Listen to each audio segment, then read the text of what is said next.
This video is sponsored by Skillshare. With the services Skillshare provides, you can get access to many in-depth tutorial videos on basically anything you want to learn. Each class that they have is bound to help you with your creative endeavors. Do you want to learn how to make videos like this one? Do you want to learn how to write scripts or edit audio? Skillshare has you covered. And with our link, you can get a 14-day free trial. So what are you waiting for?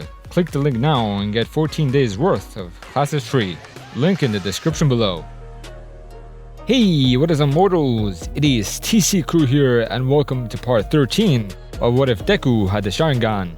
I just wanted to greet you guys by just saying, sit back and relax. You're in for a treat. And so we begin. That same dream again. But this time Midoriya was conscious even while dreaming. He was fully aware of the fact that he was dreaming, and he knew this particular dream all too well. There he was, back in the USJ, the intense void eyes of the Nomo bearing down on him, piercing straight through him. Even with his visual proficiency from his quirk, Midoriya was helpless in front of this beast. Slowly it was draining his sanity and life.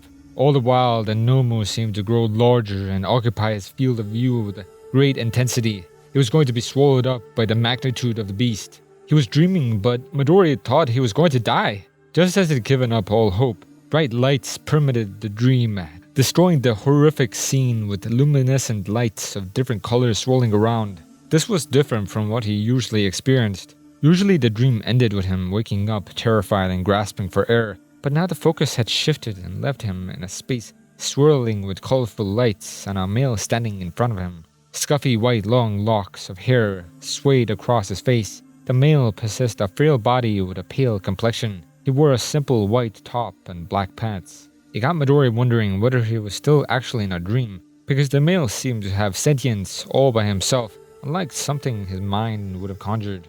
It seems you've been having a rough time, huh, Ninth?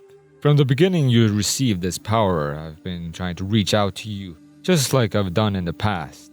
But with that quirk of yours, it's hard to find any openings into your mind, even from within. So, the male explained, most of which Midoriya didn't understand, but the scuffy male's words were cut short momentarily as the dream space began to distort and disappear for a second. The green-haired boy wondered what was going on. He tried to talk, to ask a question, but words failed him. He couldn't muster anything from his mouth. It seems my time here is almost up, as quickly as I arrived. But I'll leave you with a clue to help you use one for all with your quirk.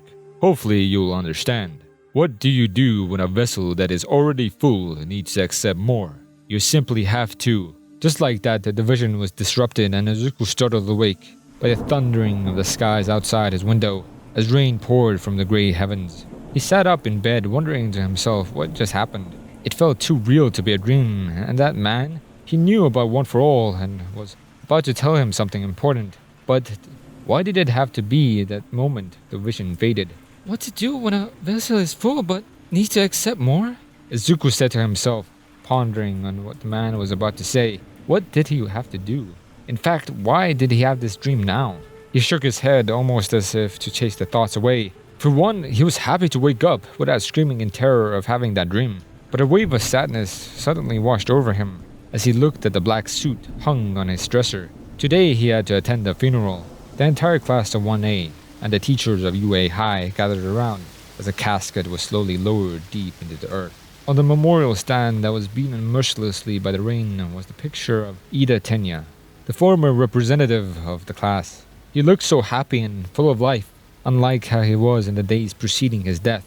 Sheltered from the rain under the umbrellas, the teachers paid their homage to the lad in a silence while some of the class let out their own floodgate of waters. Ida didn't deserve a death like this. He had just begun to actualize his dreams and it had been cut short so abruptly.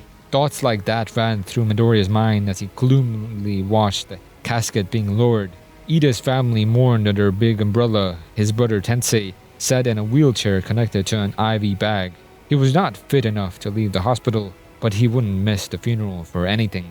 Unlike the rest, he sat in silence, just gazing off into the distance. Bakugo looked worse off. He tried to put up a strong forte, rock solid and unwavering, but he could see his friend's seething rage fighting to materialize, and he just barely kept it all in.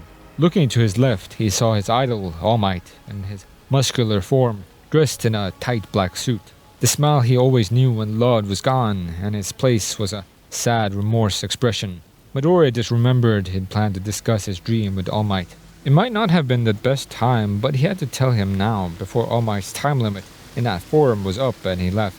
Silently, the boy walked up to the number one hero and told him the dream he had the other night. Midoriya, I cannot digress into much detail here, but I believe you had encountered with a previous holder of this power, and if your description serves well, it may have been the very first. What to do when a vessel is full but needs to accept more? All Might spoke and pondered after taking Midoriya to a secluded area to talk. I think it's a no-brainer that he's referring to you already having a quirk, young Midoriya. You probably have a problem controlling one for all because your tank is full and you're cracking from the strain. A logical solution would be to pass on the contents of the vessel. All Might said, muttering the last part to himself while rubbing his chin and thought. I have to pass on one for all? But I just got it, Midoriya said hysterically, frightened at the prospect of losing a power he'd just gotten.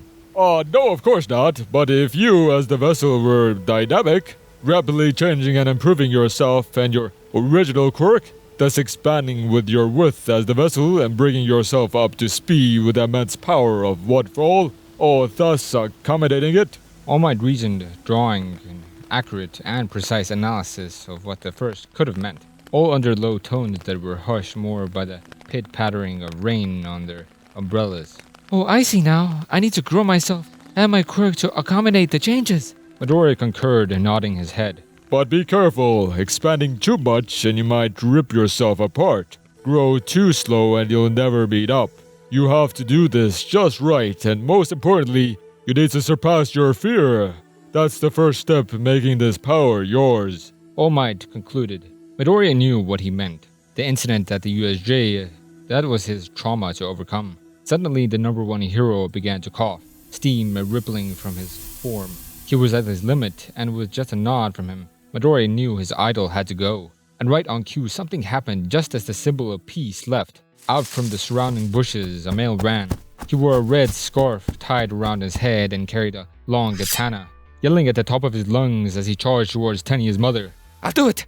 I'll complete the goal of the hero killer! He yelled maniacally as he brandished his sword at the helpless lady. Everyone was taken aback and shocked. The pros more suited to deal with situations such as this had already begun to move in response, but someone beat them to it. Bakugo intercepted the fanatic, palms open and radically bubbling with explosions. He sent a blast straight at the man, sending him right to the floor with Bakugo right on top of him. A sight of relief washed over everyone.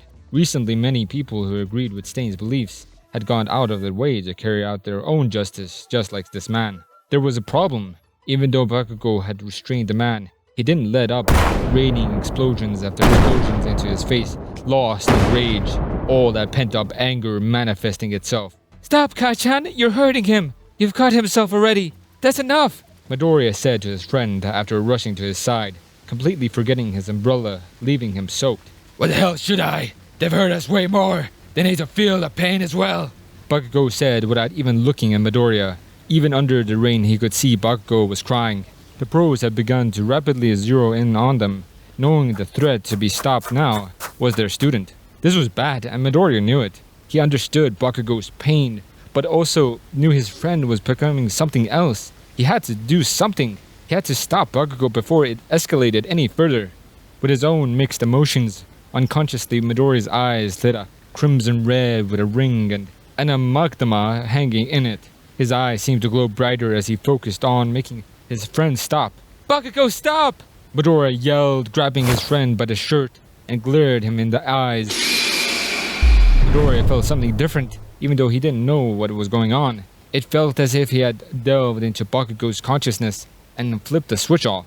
True to Midoriya's feelings, the feisty boy looked shocked, then slumped to the ground unconscious. He wasn't sure what had just happened.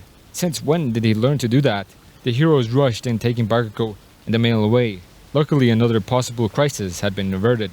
But there wasn't the slightest let-up in the problems today, and right now a bigger one was happening. A dark rip in space appeared just a bit off left of where the funeral was held. A very sinister voice rang loud and clear from it. So it appears he didn't get to cross all his I's and dot his T's last time. It was a hassle, but I managed to bust him out before he went in. To have a go at it one more time.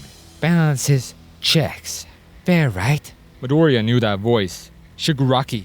But he didn't come out of the portal. Stain did. The hero killer was back. With great celerity, he swiped Tensei out of his wheelchair and began to take off at top speed with him. Don't think I'll just leave you that present. It wouldn't be fair with all you on Stain, so here's a little something. Shigaraki continued from the closing portal. Right on cue, huge explosions could be heard going off in multiple directions, and screams followed. The sequel begins. Shigaraki said just as the portal vanished. Deku was livid. Not only had Ida died, but now Stain wanted to take his brother away too? He sure as hell wouldn't let it. His crimson eyes glowered with intensity as if expressing his rage. I'm gonna get Tensei back! He growled in rage. I'll go with you. We'll take Stain down for Ida. A familiar voice said, with a hand placed on Midoriya's shoulder. Thank you all for indulging yourselves in the story thus far. I hope you enjoyed it. Now there are a few more things that I'd like to go over before the video ends. Firstly, we've got a second channel called Anime Deep Dive. Anime Deep Dive goes deep into the facts and lore of a wide variety of anime. It's sure to expand your read knowledge for all kinds of series, guaranteed. On top of that, we have a third channel called We Discuss Naruto What Ifs. It's what we do on this channel already, but in the vast world and lore of Naruto. Go check it out if you're in the mood for some jutsu action. Secondly, on behalf of We the Celestials, I'd like to thank everyone involved in the production of today's awesome content. Their details will be in the description below. Lastly, if you're interested in what we do here at We the Celestials, then I would like to extend out an invitation to join the team. The only caveat being, we only accept members 16 years and up to join our crew. You can sign up for whichever category fulfills your interest by joining the recruitment Discord using the link in the description below. Our Discord is an all-around fantastic place to be. Whether you're a fan or looking to join our band of misfits, we're always looking for members to join us. Well, that's it from us for today's video, so thank you all for watching and have a great day.